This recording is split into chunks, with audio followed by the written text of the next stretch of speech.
Well, hey fans, welcome back to the second annual JanuScary Special, and today we're going to be talking about X.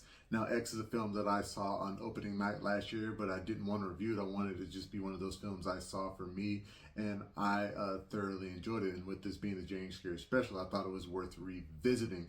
The film is directed by Ty West and stars Mia Goth, Jenna Ortega, Martin Henderson, Brittany Snow, Kid Cudi, and a few other names. And like I said, this film is actually pretty good. I've only seen one other Ty West film before this, and that was Cabin Fever 2 Spring Fever. Really enjoyed the first Cabin Fever. I really like what Ty West did with the sequel. He took it in a nice, fun direction with these younger kids, and he brings that same kind of energy to this film. And this film was made for $1 million budget, and I think it made around $15 million, so it is a runaway success for A24.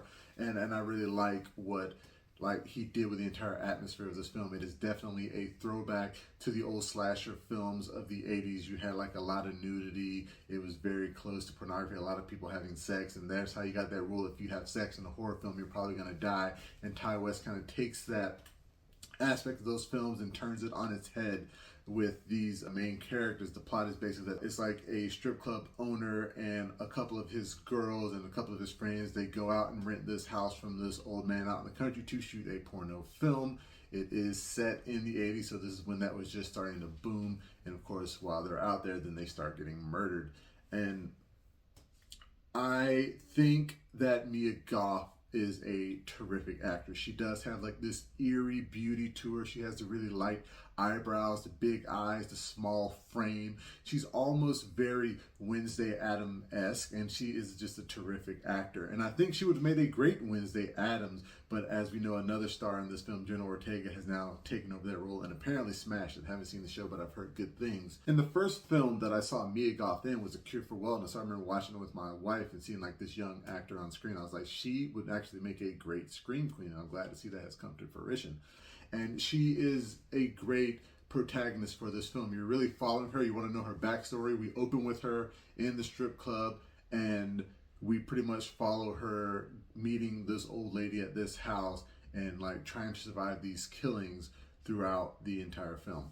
And I think Ty West does a great job as well with the camera angles, the cinematography. He makes sure that his cinematographer, Elliot Rocket, gets the viewpoints exactly how he wants them. There's this one part of the film where there's an alligator in like a swamp or a pond, and Mia Goth decides to go skinny dipping in that. And you see the alligator out there, and as us as the viewers are like, oh snap, is this where she dies? Is she gonna get eaten by it? And now somebody does actually get eaten by the gator later in the film. I don't want to spoil it, but it was a nice plot device to put that in there and to bring it back later on in the film. And Ty West also does a good job at like planting little Easter eggs like throughout the film. Not Easter eggs per se, but just little hints for you to actually pay attention to that on a second viewing will make a lot more sense to you. I already mentioned the gator. There's this preacher who's like preaching about like pornography and sex that's on like every TV that you pass by. A lot of things like that, and that makes this film warrant multiple viewings. He also does a great job handling the comedy in the midst of these like awful, dangerous, terrible situations. There's the instance where one of the characters is killed, and that character being killed causes another character to die, and it is probably the funniest scene in the entire film. And even though the film is about like, shooting a porno, there's not really a lot of nudity in it. There are a few scenes. There's like this really hilarious scene with Kid Cudi where his like penis is hanging out. He's just naked, but it's like shadowed, and you can definitely see this man has a hog. It is just hanging down there. One of the funnier things in the film. Now, one of the things I didn't like about the film when I first saw it was the villain. It was this old lady who was just killing everybody, and I wanted to know her backstory as to like, why is she doing this? It doesn't really make sense. It does look like she has some kind of sex addiction. She wants to be a part of this pornography film, but they rebuffed her because she's so old, and I really didn't care for that. But while I was sitting down in the theater watching it, like one of the guys next to me, he was saying, I can't believe he shot like a sequel to this film at the same time in secret, and there's going to be a trailer for it afterwards. I was like, oh really? So I decided to wait till after credits and watch, and then you get this trailer for Pearl, an extraordinary origin story, which is supposed to be the backstory of this old lady and why she's the way she is. Now, I have not seen that film yet. I do plan to watch it and review it later for the JanuScary Special this year to see if that kind of changes my viewpoint of X.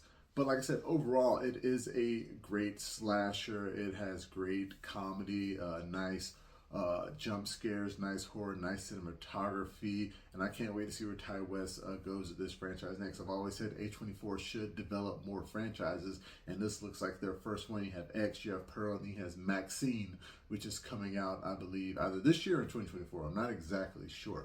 But the through point with that is Mia Goth. She played Maxine in X. She played Pearl, and she's going to be Maxine again. So spoiler alert, she does survive this film. So if you do like horrors and slashers, I definitely recommend this is one that you check out. In terms of a score, I'm probably going to give it a decent 8.5 out of 10. Like I said, I did enjoy the film, and I enjoyed all the acting in it. I'd like to thank you guys for joining me again for the second annual JanuScary Special. I got more films that I'm just so excited to review for you this month. Remember, you can find us on Facebook, Instagram, Twitter, and Reddit. And please make sure that you like, share, and subscribe. Subscribe to everything we got. And until next time, I'll be seeing you.